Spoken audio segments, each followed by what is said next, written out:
My name is Mike Ackerman. I came to Ozark Christian College as a student in fall of 1999. My name is Michael DeFazio, and I came to Ozark as a student in the fall of 2000. I think for a lot of us who are professors, when we think about a professor, what is a professor? What should they be like? What should they act like? What should they look like? Kenny Bowles comes to mind. My name is Kenny Bowles. I'm originally from Coffeyville, Kansas. I came as a student in 1963 when the campus here in Joplin was brand new. I graduated in 1968 with a BTH, Bachelor of Theology degree, and I was also preaching at Tyro, Kansas at the time. So I had been there 3.5 years. That overlapped my time as a student. I continued for a while after I graduated, but I also moved right into the classroom here, teaching Greek.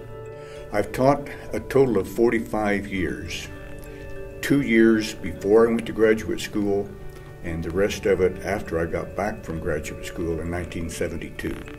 It's hard to say what all is included in being a professor here. It involves a lot of early morning classes, 7 a.m. Greek for 90 semesters. That's a lot.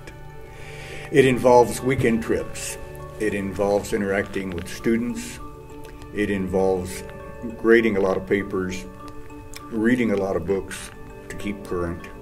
For so many through the generations, I mean, he's just been a core part of what an Ozark Christian College education means. And being a Bachelor of Theology and New Testament student, I mean, when you just look at the transcript, end up taking almost everything Kenny teaches with any regularity. So as a student, I know what an effective job he's doing in the classroom. And when you look at over 4 decades of ministry here, he's just somebody that I feel like we can glean a lot from. Yeah, for me, with Kenny, it had everything to do with time. And there's 2 parts to that. One, you don't do something for this long, this well, without knowing some things that some other people don't know, you know. And I don't know if you can call them secrets of the trade or whatever, but the guy clearly has tapped into how to be faithful in this particular ministry, and faithful in all of the ways. Faithful not only in his own integrity, but also effectiveness as a teacher. You know, we look at and have heard from different generations of students who not only say, hey, I like Kenny Bowles, but hey, I remember what he taught me about the book of Galatians, or I know the Gospel of John because Kenny. And, you know, with Kenny specifically, you know, there's a lot of guys around here who we could gain wisdom from and do and will continue to do so.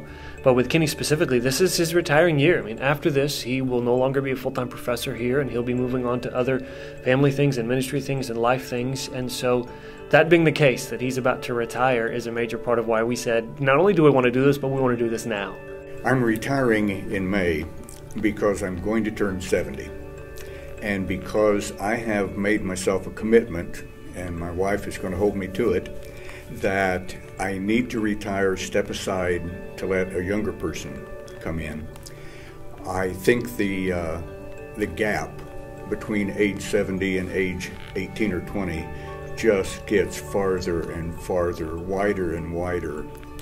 And there is a time, Ecclesiastes 3, time for everything. There's a time to start, there's a time to finish. And so I want to finish before they have to drag me out, kicking and screaming. When we asked him about how he approaches teaching a class, what is his methodology that people come out feeling like, I know that book. One of the things he said was that he tries to approach the classroom as if he were teaching at the church to a group of intelligent, curious adults.